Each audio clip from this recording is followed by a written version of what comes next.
నమస్తే, welcome to I Dream inside politics with Kavitha. కొడంగల్లో అసలు ఏం జరిగింది? గొడవ ఎందుకు మొదలైంది? అక్కడ ఉన్నటువంటి స్థానికులు, రైతులు ఎందుకని ఆందోళన చేశారు? సడన్ గా అది ఎందుకని పొలిటికల్ టర్న్ తీసుకుంది? వాదోపవాదాలు, ఆరోపణలు, ప్రత్యారోపణలు, అరెస్టుల పర్వం ఎందుకని కొనసాగుతోంది?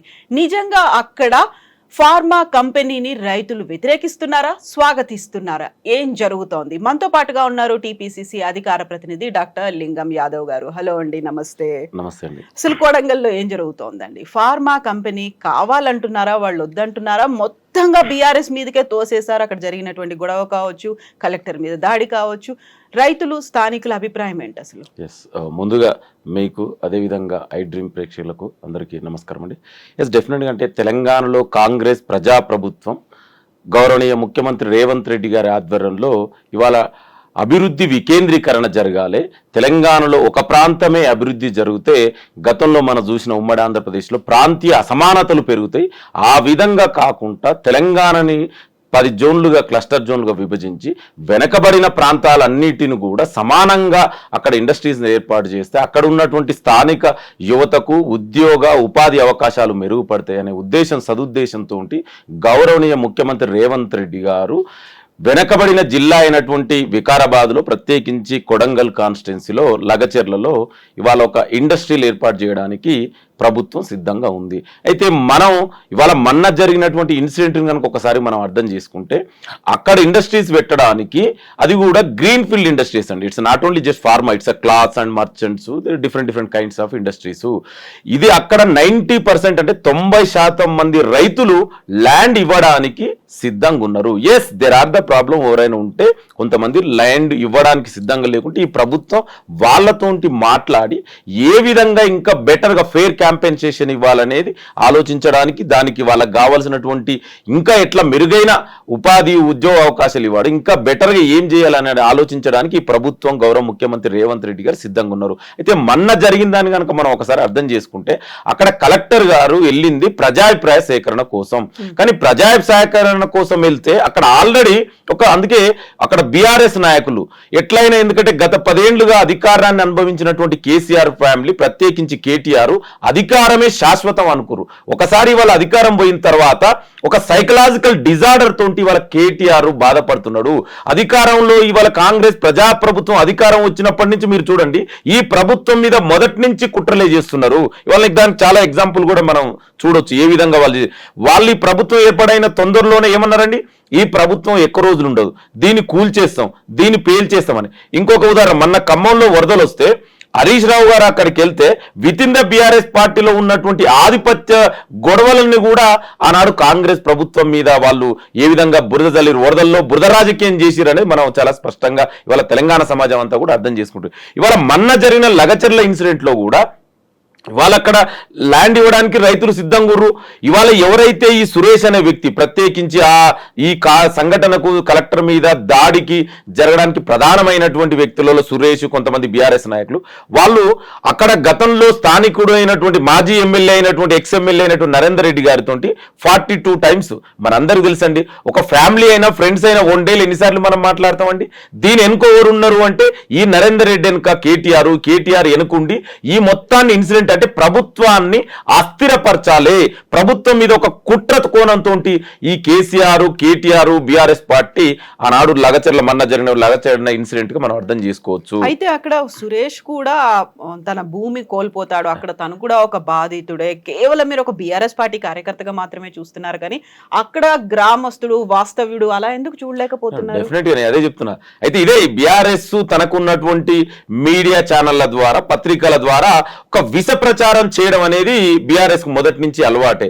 ఇవాళ సురేష్ అనే వ్యక్తికి అక్కడ భూమి లేదండి. ఇవాళ చాలా స్పష్టంగా ఎవిడెన్స్ ఉన్నాయి. సురేష్ అనే వ్యక్తికి అక్కడ భూమి లేదు. ఎస్, మేమేమంటున్నాం అంటే ప్రజాస్వామ్యంలో నిరసన ఎవరైనా తెలియజేసుకోవచ్చు. మేము గౌరవిస్తాం ప్రజాస్వామ్యాన్ని, రాజ్యాంగం మీద గౌరవించే పార్టీగా, ప్రభుత్వంగా. ఇవాళ మీరు శాంతియుతంగా నిరసన తెలియజేసుకుంటే ఎవరికి నష్టం లేదే. మరి కర్రలు, రాళ్ళు, చివరి కారం పోడు కూడా ఎక్కడ వస్తుందండి? ఇవన్నీ ఇట్స్ ప్రీ ప్లాన్ కాకపోతే ఇవన్నీ అక్కడికి ఎట్లా వస్తాయండి?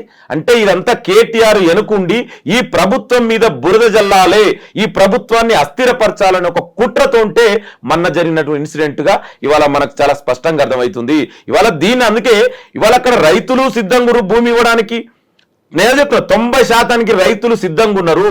ఎందుకంటే వెనకబడిన ప్రాంతాలలో కూడా ఇవాళ డీసెంట్రలైజేషన్, డెవలప్మెంట్ జరగాలి కదా. ఇవాళ ఒక హైదరాబాద్ లో, ఒక తెలంగాణ హైదరాబాద్ ఒకవైపు హైటెక్ సిటీ, గచ్చిబౌలి డెవలప్ కాదు కాండి. నీకు నల్గొండ డెవలప్ కావాలి, వరంగల్ కావాలి, కరీంనగర్ కావాలి, వికారాబాద్ కావాలి, మహబూబ్ నగర్ కావాలి. అప్పుడే ప్రాంతీయ అసమానతలు తొలగిపోతాయని ఒక సదుద్దేశంతో ఇండస్ట్రియల్ క్లస్టర్ జోన్లు ఏర్పాటు చేసి ఇండస్ట్రీస్ ఏర్పాటు చేస్తుంటే దాని మీద కూడా మీకు ఇంత అక్కాస్ ఎందుకంటే? మరి ఇదే ఫార్మా గతంలో బీఆర్ఎస్ వాళ్ళు అధికారంలో ఉన్నప్పుడు మరి ఫార్మా ఇండస్ట్రీ వీళ్ళు ఏర్పాటు చేస్తామన్నారు కండి.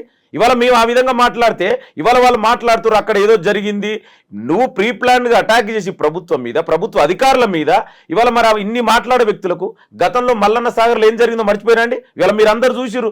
కనీసం మల్లన్న సాగర్లో వృద్ధులు, మహిళలు, చిన్నపిల్లలు ఇండ్లలో ఉంటే కూడా తీసుకొచ్చి బయటికి ఈడ్చుకొచ్చి ఇచ్చిన సందర్భాలు ఎన్నో ఉన్నాయి. కనీసం మాట్లాడుకునే స్వేచ్ఛ కూడా ఇవ్వలే. ఇవాళ వీళ్ళు ఇన్ని మాట్లాడుతున్నారు. మరి ఆనాడు మరియమ్మ కేసు ఏమైందండి? నేరల్లో దళితుల ఇన్సిడెంట్కి ఏమై కనీసం ఎంత జరుగుతో కూడా దళితులు మొరపెట్టుకున్నా కూడా వాళ్ళ బాధ వినే నాదుడే లేకుండే గతంలో. ఇవాళ ఖమ్మంలో రైతులకు బేడీ లేచినప్పుడు ఎక్కడ పోయిందండి వీళ్ళు? ఇవాళ నేను ఏమంటున్నా అంటే దయచేసి ఇది రాజకీయాలకు సమయం కాదు. ఎలక్షన్ వచ్చినప్పుడు మీరు రాజకీయాలు చేయండి. ఇవాళ అభివృద్ధి వద్దా చెప్పండి, మీరు ఇండస్ట్రీస్ వద్దా? మరి ఇప్పుడు ఇవాళ గ్లోబలైజేషన్ అండి, ప్రపంచంలో గ్లోబలైజేషన్లో, ప్రపంచీకరణలో భాగంగా ఇండస్ట్రియల్ కాకపోతే ఎట్లా డెవలప్ అవుతాయండి రాష్ట్రాలకు ఆదాయం ఎట్లా వస్తుంది? ఎస్, మాకు కన్సర్న్ ఉంది. ఎవరైతే ల్యాండ్ కోల్పోతారో వాళ్ళని ఏ విధంగా ఆదుకోవాలి, మేము బెటర్ ఫేర్ కాంపెన్సేషన్ ఇవ్వడానికి ప్రభుత్వం సిద్ధంగా ఉంది. వాళ్ళతో మాట్లాడి ఇవాళ ముఖ్యమంత్రి, మంత్రులందరూ కూడా కలుసుకోవడానికి సిద్ధంగా ఉన్నారు. గతంలో లెక్క ఇది నియంత పాలన కాదే. గడిల నుంచి మేము పరిపాలన చేయట్లేదే, ప్రజలకు అందుబాటులో ఉన్నాం. సెక్రటరీ నుంచి పరిపాలన జరుగుతుంది నిరంతరం 18 గంటల పైగా. ఇవాళ మంత్రులు, ముఖ్యమంత్రులు సెక్రటరీ నుంచి అందుబాటులో ఉండి ఇవాళ ప్రజలకు అందుబాటులో ఉన్నారు. మీకే సమస్య ఉంటే ముఖ్యమంత్రి మంత్రులు కలుసుకోవచ్చు, వినడానికి సిద్ధంగా ఉన్నాం. మేమే కాదు, మీకే, ప్రజలకే కాదు, స్వయంగా నాడు ముఖ్యమంత్రి అసెంబ్లీలో చెప్పిండు, ప్రతిపక్ష నాయకుడు కేసీఆర్ మీరు కూడా ఈ ప్రభుత్వానికి సలహాలు, సూచనలు ఇవ్వండి, వినడానికి సిద్ధంగా ఉన్నాం. గతంలో 10 ఏళ్లలో మీరు ఎన్నడూ కనీసం ప్రతిపక్షాన్ని మాట్లాడింది లేదు, మాట్లాడనిచ్చింది లేదు. ఫర్గెట్ అబౌట్ సలహాలు, సూచనలు మేము తీసుకోవడానికి సిద్ధంగా ఉన్నాం. అయితే నేను ఏమంటున్నానంటే ఎలక్షన్ వచ్చినప్పుడు రాజకీయాలు చేయండి అంతే తప్ప ఇవాళ ప్రజల్ని మీ అవకాశాల కోసం, మీ స్వార్థ రాజకీయం కోసం ఇవాళ ప్రజల్ని రెచ్చగొట్టడం ఇది మంచి పద్ధతి కాదు. ఇవాళ మీరు చూడండి, నిన్ననే సబితేంద్ర రెడ్డి గారు అక్కడికి వెళ్ళారు. ఆ ప్రజలు ఏమంటారండి? అసలు సురేష్ అనే వ్యక్తి ఇక్కడ సంబంధమే లేదు, ఆయన హైలైట్ కావడం కోసం దీని వెనుక ఉన్నటువంటి నడిపించినటువంటి కేటీఆర్, నరేందర్ రెడ్డి ఆధ్వర్యంలో బీఆర్ఎస్ నాయకులు చేసిరు తప్ప అక్కడ నిజంగా ప్రజలు, స్థానికులు అయినటువంటి ఎవరికి కూడా ఈ ప్రభుత్వం తీసుకున్న చర్యని వ్యతిరేకించి ఎవరూ వ్యతిరేకించట్లేదు. ఇదంతా కావాలని ప్రభుత్వం మీద కేటీఆర్ ఒక అసహనాన్ని, అదే చెప్తున్నా, ప్రభు అధికారం కోల్పోయిన తర్వాత ఒక సైకలాజికల్ డిజార్డర్ తోటి బాధపడుతున్నాయి. ఎప్పుడు అరే నేను అధికారం మీ శాశ్వతం అనుకున్నాగా, మేమే నియంత్రణ అనుకున్నాం కదా, ఇవాళ మమ్మల్ని ఇక్కడ ఫామ్ హౌస్కే పరిమితం చేసిరు, ఎట్లయినా ఈ ప్రభుత్వం మీద బురజలని ఇవాళ మనం చూస్తున్నాం. ఇవాళ ఢిల్లీకి వెళ్ళి ఎవరు కాలు మొక్కుతుండు, ఎవరిని ఏ కేసులలో అరెస్ట్ కాకుండా ఇవాళ మనం అన్ని చూస్తూనే ఉన్నాం. 10 ఏళ్ల నువ్వు చేసినటువంటి అవినీతి, అక్రమాలు, land mafia, sand mafia, liquor mafia, telephone scam, గొర్రెల స్కాము, చేపల స్కాము, విద్యుత్ కొనుగోలు, చివరకు కాళేశ్వరంలో అవినీతి, ఇవాళ ఒక్కొక్కటి ఎంక్వైరీస్ అన్ని చివరి దశకు వచ్చినాం. చివరికి ఆనాడు నువ్వు మంత్రిగా ఉన్నటువంటి 55 కోట్ల రూపాయలు విదేశీ కంపెనీకి ఎట్లా ఇస్తామండి? ఆ మాత్రం సోయి లేదా నీకు? ఫార్ములా ఈ రేసులో ఏం జరిగిందండి? ఇవాళ నేను చెప్పడం కదా, స్వయంగా ఆనాడు కమిషనర్ ఉన్నటువంటి ప్రిన్సిపల్ సెక్రటరీ చెప్పిండు కదా. ఇవన్నీ ఉన్నాయంటున్నారు, మరి ఎప్పుడు బయటకు వస్తాయి? కేటీఆర్ ఒక మాట అన్నాడు, అమావాస్య నాడు బాంబులు వెళ్తాయి అనుకుంటే ఆ దీపావళి పోయింది, కార్తీక పౌర్ణమి పోయింది, అన్ని తుస్సు బాంబులుగా మిగిలిపోయాయని. మీరు ఇన్ని రకాల స్కాములు ఉన్నాయి, ఇన్నిట్లలో అవకతవకలు, అక్రమాలు జరిగాయంటే ఎంతకాలం పడుతుంది? ఎందుకని అవి ఇంకా బయటికి రావట్లేదు? డెఫినెట్ అంటే మేము అదే చెప్తుంది, ఇది కాంగ్రెస్ పార్టీ ప్రజాస్వామ్యం మీద, రాజ్యాంగం మీద నమ్మకం ఉన్నటువంటి పార్టీ, ప్రభుత్వం. మేము గతంలో లెక్క బీఆర్ఎస్ పార్టీ ఏ విధంగా చేసినాం మన అందరూ చూసినాం. నచ్చని వ్యక్తులను, ప్రతిపక్ష పార్టీలను అందరినీ కూడా ఆనాడు రేవంత్ రెడ్డిని మిడ్ నైట్ దర్వాజా తలుపులు పలగొట్టి ఇండ్ల బెడ్రూమ్లకు వెళ్ళి తీసుకొచ్చినటువంటి చరిత్ర వాళ్ళది. ఇవాళ కేంద్రంలో ఉన్నటువంటి బీజేపీ కూడా అదే నచ్చని వ్యక్తులను, ప్రాంతీయ పార్టీలు, ప్రతిపక్ష పార్టీలు అన్నింటిని కూడా ఈడీ, సిబిఐ, ఐటీ ఏ విధంగా రైడ్లు చేస్తాం మనం చూస్తున్నాం. మేము ఆ విధంగా చేయం. ఏదైనా కూడా చట్టం ప్రకారం, న్యాయ ప్రకారమే ఇవాళ మేము ముందుకెళ్తున్నాం. అందుకే దానికి అనుగుణ ఎంక్వైరీస్ ఇన్వెస్టిగేషన్ నడుస్తున్నాయి. ఎంక్వైరీలు కూడా ఇవాళ కాళేశ్వరంలో ఎంక్వైరీ చివరి దశకు వచ్చింది. ఇవాళ ఒక్కొక్కటి మీద ఎంక్వైరీ నడుస్తుంది. ఇవాళ మేము కూడా ఆ విధంగా చేయాలి. ఇవాళ కేటీఆర్ అంటుండు మమ్మల్ని అరెస్ట్ చేయాలి. అరే నువ్వు భయమే చేయకపోతే నీకు ఎందుకు భయము? నువ్వు అవినీతి చేయకపోతే, నువ్వు అక్రమాలే చేయకపోతే నువ్వు ఎందుకు భయపడుతున్నావు? దేనికోసం భయపడుతున్నావు? నువ్వు ఎందుకు ఢిల్లీకి వెళ్ళావు? ఎవరి కాళ్ళు మొక్కడానికి ఢిల్లీకి వెళ్ళావు? ఎవరి నుంచి రక్షణ పొందడానికి ఢిల్లీకి వెళ్ళావు? ఇవాళ ఇవన్నీ కూడా అందుకని మేము డెఫినెట్ కూడా చట్టం తొందరలోనే ఎంక్వైరీ చివరికి వచ్చినాక డెఫినెట్ అది కేటీఆరా ఇంకెవరున్నా కూడా ఇవాళ కేటీఆర్ అవినీతి చేసిండు చాలా స్పష్టంగా అర్థమవుతుంది. ఇవాళ నిన్న జరిగినటువంటి లగచర్ల ఇన్సిడెంట్లో ఆయన ఉన్న పాత్ర చాలా స్పష్టంగా అర్థమవుతుంది. మొన్న ఫార్ములా ఈ రేసులో 55 కోట్లు విదేశీ కంపెనీకి ఏ విధంగా ఇచ్చిండు? ఎవరి క్యాబినెట్ అప్రూవ్ లేకుండా, ఆర్థిక శాఖ అప్రూవ్ లేకుండా ఎట్లా ఇస్తారండి? ఇది ఆ మాత్రం ఆయనకు తెలియదా? అంటే ఇవన్నీ కూడా అవినీతి అక్రమాలు బయట పడుతున్నాయి. డెఫినెట్ కూడా ఈ ప్రభుత్వం నన్ను అరెస్ట్ చేస్తని ముందే ఒక ప్లాన్ ప్రకారం ఆయన ఒక డైవర్షన్ పాలిటిక్స్ చేస్తుంది. దానిలో భాగంగానే ఇవాళ లగచర్ల ఇన్సిడెంట్ జరిగింది. ఇవాళ ఇంకొకటి, ఈ ప్రజాప్రభుత్వం ఒక చారిత్రాత్మకమైన నిర్ణయం తీసుకుంది. దేశ చరిత్రలోనే కనీవినియర్గా రీతిలో క్యాస్ట్ సెన్సెస్ చేస్తుందో. ఇవాళ అణగారిన వర్గాలు, ఎస్సీ ఎస్టీ బీసీ అణగారిన వర్గాలందరికీ న్యాయం జరగాలంటే ఒక కులగణన ద్వారా మాత్రమే. దీని పేరు మీద ఇవాళ ప్రభుత్వానికి పేరు రావద్దని ఒక కుట్రతోటి ఇవాళ కేటీఆర్ ఈ డ్రామా ఆడుతుండు. ఇవాళ ఆ విషయంలో ఇవాళ దేశం అంతా కూడా తెలంగాణ ప్రభుత్వం తీసుకుంటున్నటువంటి నిర్ణయాలను హర్షిస్తుంది.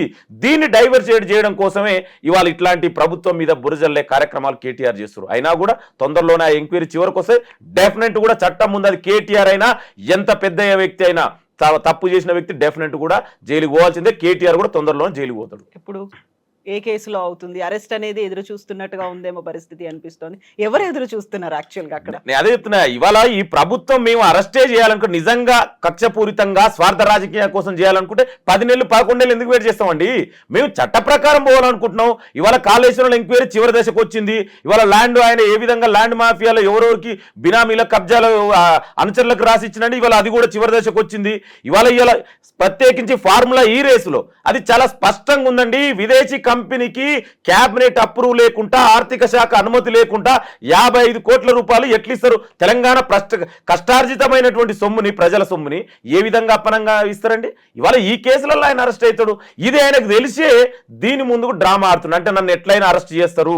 సో దాని ముందు ఒక ప్రజలు మళ్ళీ ఒక భావోద్వేగ రాజకీయాలు చేయాలని. అయినా తెలంగాణ సమాజం అన్ని చూసిరు. 10 ఏళ్లుగా వీళ్ళు చేసినటువంటి నియంతృత్వ ప్రోకరణలు, ఏ విధంగా ఫామ్ హౌస్ నుంచి పరిపాలన నడిచారు మీరు ఒకసారి చూడండి. మీరు సీనియర్ జర్నలిస్టు.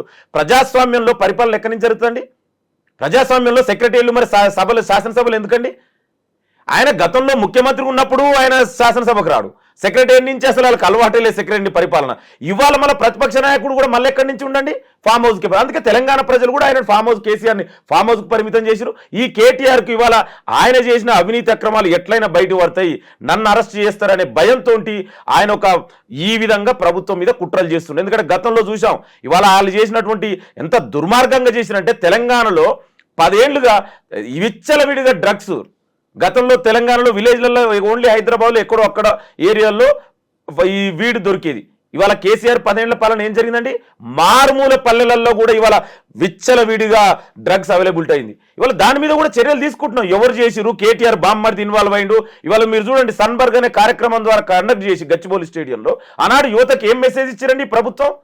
నేనేమంటే ఇవన్నిటి మీద ఎంక్వైరీ జరుగుతున్నాయి. ఎవరు టానిక్ లాంటివి తీసుకొచ్చి, జనరల్గా మనం టానిక్ అంటే ఏమనుకుంటామండి విలేజ్లలో తెలంగాణ ప్రజలు? ఇవాళ మరి అట్లాంటి సంస్కృతిని తీసుకొచ్చింది ఏమనాలండి? కేసీఆర్ 10 ఏళ్ల పాలన. ఇవన్నీ కూడా బయటకు వస్తాయి. డెఫినెట్ కూడా తొందరలో అరెస్ట్ అవుతాడు. ఇలా ఫార్ములా ఈవెంట్లో కేటీఆర్ డెఫినెట్ కూడా అరెస్ట్ అవుతాడు. లగచర్ల ఇన్సిడెంట్లో కూడా కేటీఆర్ పాత్ర చాలా స్పష్టంగా ఉంది. ఇది మనం చెప్పడం కాదు, ఎంక్వైరీ తెలుస్తుంది.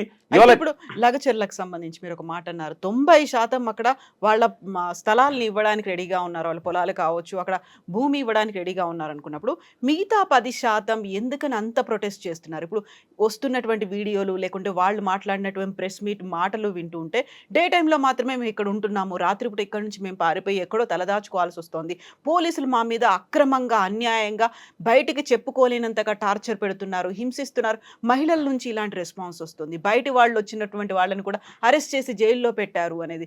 ఎందుకని అంత కర్కశంగా వ్యవహరించాల్సిన పరిస్థితి ఉంది అక్కడ? రియాలిటీ అది కాదండి. ఇదే చెప్తున్నా. ఇవాళ బీఆర్ఎస్ తనకున్న అనుకూలమైనటువంటి మీడియా ఛానల్ ద్వారా, పేపర్లు, యూట్యూబ్ ఛానల్ ద్వారా వాళ్ళు చేస్తున్నటువంటి ఈ ప్రభుత్వం మీద ఒక విష ప్రచారం. నేను ఏమంటున్నా అంటే డెఫినెట్ కూడా ఇవాళ కేటీఆర్ను అందరం మనం ప్రజలలోకి వెళ్దాం, మీ 10 ఏళ్ల పాలనకు మా పాలనకు ఇవాళ డిఫరెన్స్ అడుగుదాం, వాళ్ళే చెప్తారు. ఇవాళ మీరు నిన్న లగచర్ల జరిగింది, ఇవాళ 90% ప్రజలు అక్కడ ఉన్నటువంటి భూములు ఇవ్వడానికి సిద్ధం గుర్రు. ఎస్, కొంతమంది, ఎందుకంటే వాళ్ళకు భూములు కోల్పోవడం అంటే డెఫినెట్ కొంతమందికి బాధ ఉంటుంది. వాళ్ళని మేము ఏ విధంగా ఆదుకోవాలి ప్రభుత్వానికి మాకు తెలుసండి, మీకేం తెలుసండి? ఇవాళ మీరు ఏనాడైనా ప్రజల గురించి ఆలోచించిరా? నేను అదే చెప్తున్నా. ఇవాళ మల్లన్న సాగర్కి వెళ్దాం, మల్లన్న సాగర్లో మీరు చేసినటువంటి దుర్మార్గాలు, దౌర్జన్యాల గురించి మాట్లాడదాం. ప్రజలు ఏమనుకుంటారు? పోదాం అక్కడికి, ఇప్పుడు ఇక్కడి నుంచే పోదాం. ఇవాళ మీరు మాకు చెప్పవలసిన అవసరం లేదండి. ధర్నా చౌక్ని ఎత్తేసినటువంటి మీరు నిరసన తెలియజేయకుండా ధర్నా చౌక్ని తీసేసిరు, మీరు మాట్లాడితే ఎట్లండి? ఇవాళ అక్కడ జరిగింది ఓన్లీ కొంతమంది బీఆర్ఎస్ ప్రేరేపిత చేసినటువంటి వ్యక్తులతో ఒక విష ప్రచారం చేస్తున్నారు తప్ప నిజంగా అక్కడ ప్రజలు ఎవరు కూడా ప్రభుత్వం తీసుకున్న నిర్ణయాన్ని ఎవరు వ్యతిరేకిస్తలేరు. ఇవాళ నేను అందుకే ఉదాహరణ చెప్పిన, నిన్న సబితా ఇంద్రారెడ్డి గారు అక్కడికి వెళ్తే, బీఆర్ఎస్ ఎమ్మెల్యే గారు, అక్కడ ప్రజలు ఏమన్నారండి? అసలు సురేష్ అనే వ్యక్తి ఇక్కడ సంబంధం లేదు, తను హైలైట్ కావడం కోసం ఎవరి కోసం పనిచేస్తూ చేశాడు తప్ప ఇక్కడ మా గ్రామానికి సంబంధించిన వ్యక్తే కదా, ఆయన సంబంధమే లేదని. ఇది చాలా స్పష్టం, నేనేం చెప్పలేదే, అక్కడ ఉన్నటువంటి మహిళలు ప్రజలే చెప్పారు. అంటే ఇది విష ప్రచారం కావాలని బీఆర్ఎస్ అనుకూల మీడియా ద్వారా చెప్పిస్తారు తప్ప అక్కడ ఇవాళ మేము అట్లనే చేయాలనుకుంటే వాళ్ళని ఎక్కడ వచ్చి ప్రెస్ మీట్ దాకా ఎట్లా వస్తారండి? ఒక చిన్న లాజిక్ నేనే అడుగుతున్నా. 10 ఏళ్లలో మీరు మల్లన్న సాగర్కి అంత ప్రజల్ని అంత హింసించారు కదా, కనీసం వాళ్ళు మాట్లాడడానికి ఏనాడని స్వేచ్ఛనిచ్చిరండి? ఇవాళ మీ ప్రభుత్వం మీరంటారు కదా నిరంశంకుతంగా వ్యవహరిస్తే, మరి వాళ్ళు అక్కడ లగచర్ల నుంచి ఇక్కడ ప్రెస్ మీట్ వరకు ఎట్లా రాగలుగుతారు? నిజంగా మీరు అన్నదే నిజమైతే. అంటే మేము ప్రజాస్వామ్యం మీద నమ్మకం ఉన్న పార్టీ అండి, రాజ్యాంగాన్ని గౌరవిస్తామని చెప్తున్నాం కదా, గౌరవించే పార్టీ మాది.